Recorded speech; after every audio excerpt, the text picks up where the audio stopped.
มีสำเร็จมีผิดหวังเหมือนกันขอให้เรามีความมุ่งมั่นความฝันจะเป็นจริงจะเหนื่อยแค่ไหน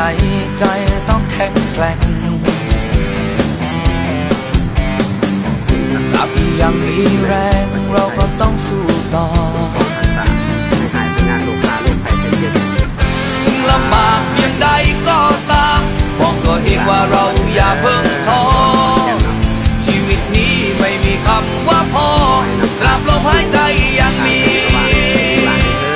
หลานมาจากฝั่งลาวมาพึ่งบุญบารมีทางฝั่งไทยขอให้ลูกหลานหายจากพยาธิโรคาโรคภัยไข้เจ็บสาธุ